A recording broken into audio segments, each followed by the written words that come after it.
Hello there, welcome to Drama Nerds. The main character, Yong-nam, keeps living with his parents as he cannot find work. He was a clever student who also actively participated in the climbing club. Now though, his activities are restricted to working out on the pull-up bars, which has made the local people view him as an eccentric. Still, he has not forgotten his chores and meticulously stores all of his climbing gear at home, much to his sister's dismay, who often chastises him for it. The birthday of Young's mother is almost here, and they choose to celebrate it close to their house at the club garden. Young selected this location nevertheless, not because it is especially lovely or distinctive, but rather because Eui-ju, his high school infatuation, works there. Eui-ju is taken aback when they meet, as she believed Young had been avoiding her ever since she turned down his request to a date. They decide to move aside to have private conversation. Young swiftly refuted her presumptions, though pointing out that he had no idea she worked there and his attendance at the location was accidental. Emphasizing the changes in his life and profession, he also mentioned that he currently serves as manager at one of the powerful corporations. The evening carries on, and as it becomes late, the management of the restaurant chooses to let the employees go, leaving just him and Eui-ju. But he starts giving her too much attention right once after the others go, obviously making her uncomfortable. Eui-ju gently says she would want to keep solely a working connection and is not interested in further contact. Outside, meanwhile, a car is wrongly parked and the driver destroys the lock's key. He unintentionally releases many valves as he gets off the automobile, releasing unusual smoke from the vehicle. Everybody who finds themselves in its cloud has instantaneous effects from this smoke. In a few minutes, the gas starts to fill much of the street and the disturbance from the incident reaches the location of the party. All the guests start to hurry out of the premises as a gas canister suddenly crashes into the wall.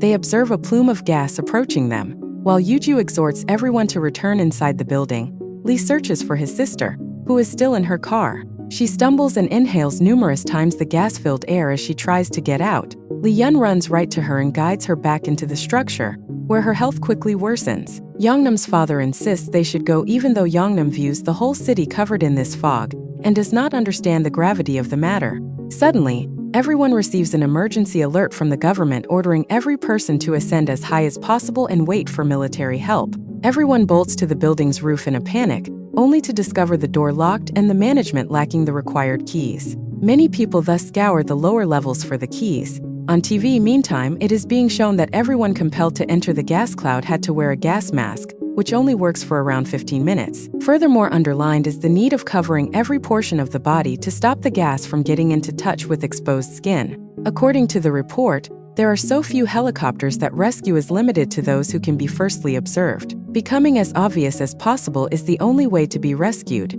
Yet, there is one issue.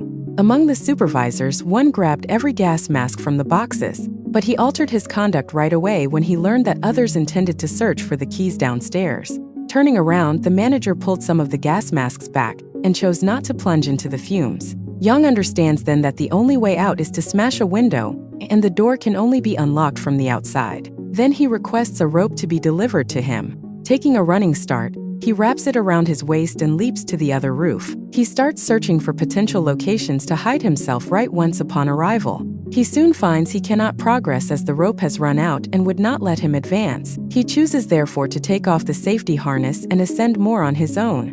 Right now, he remembers his school days when he had to conquer challenges. He bursts in exertion and grips a monument. One of the statue's tusks falls off just then, but he grips on and climbs onto the roof. He then successfully opens the entrance so that everyone may ascend the roof. By now, a helicopter starts to pass over them, but the pilot misses their presence. Then they have the notion to signal SOS and switch on their spotlights to draw in the chopper. Starting energetically, they wave their flashlights to produce strong light signals. News sources meanwhile indicate that the event is related to someone from the nearby facility. This person chose to exact retribution for their dismissal, so their actions have resulted in the present catastrophic state. Notwithstanding all their attempts, the helicopter still fails to see them.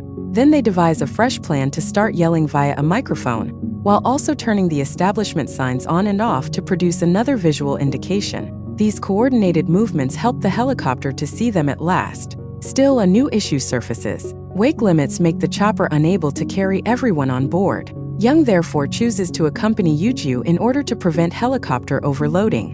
Not sure why, the pilot chooses not to grab a fresh chopper that shows very soon. Desperate, Young and Eui-ju start to create a fresh strategy. Jung discovered the gas was beginning to increase as he was compiling the required supplies. They fast don gas masks, meticulously tape their whole bodies, and bolt outdoors. They find a fresh roof as they go across the city, but shortly discover that the gas has already reached this location as well. Jung chooses to employ the final filter as the situation is turning severe. He drops fast after putting it on. Eui-ju, striving to stay away from danger, climbs to the top of the building in meantime. A few minutes later, he too ascends to the roof after her and delivers her a fresh filter, overcoming his tiredness and anxiety. They battle to get to the gym where they can at last be mask-free. Here they have time to relax and consider their future actions. They had to reach the roof across from neighbors. They toss dumbbells onto the other roof after talking about several possibilities. They build a makeshift bridge gradually by tightening the rope.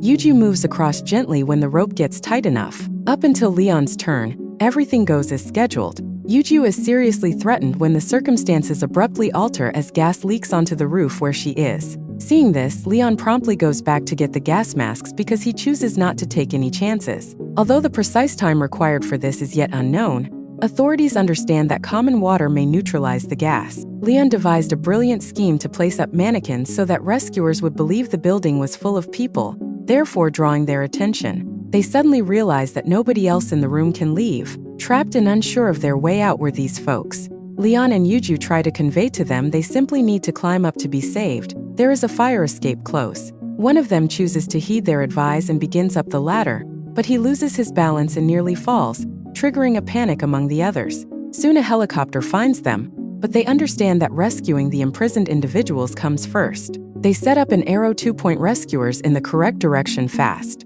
An explosion suddenly happens, sending a strong surge of gas in their path. Under duress, they decide the safest area is the closest structure. They start walking to the nearby structure right away without spending any time. Suddenly, a drone paid for by Leon's father, owned by a television company, flies right at them. The drone helps their rescue effort start to be lively broadcast on the internet. Thousands of people all around see this dramatic scenario, and many of them begin actively watching the events in hope for a successful rescue.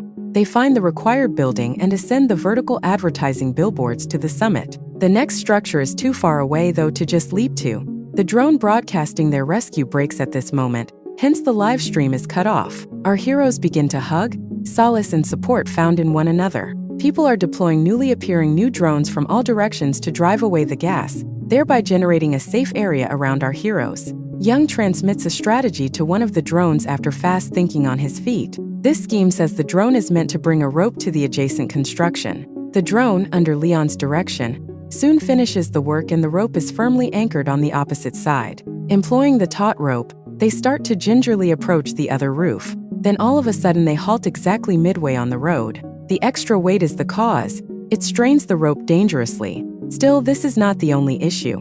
The rope starts to fall. They decide to drop to the floor under the rope after cutting it. Suddenly, though, the drone supporting them malfunctions. They begin to tumble squarely downward. This turns becomes the last frame caught on the broadcast. The helicopter nevertheless flies to their last known whereabouts.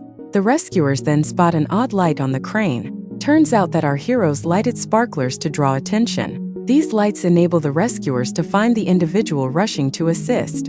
Everyone in the camp is glad about the rescue. Feeling relief, the manager chooses to contact Eui-ju to demonstrate his concerns about her. Still, instead of thanks, he gets a smack from her. Then Leon goes to Eui-ju carrying a carabiner they used during the rescue mission. She advises him to bring it to their next meeting even though he wants to present it to her. It starts to rain suddenly, erasing all the last of the gas. This natural occurrence starts to represent the conclusion of all their suffering and a sort of purification. We hope this video entertained you.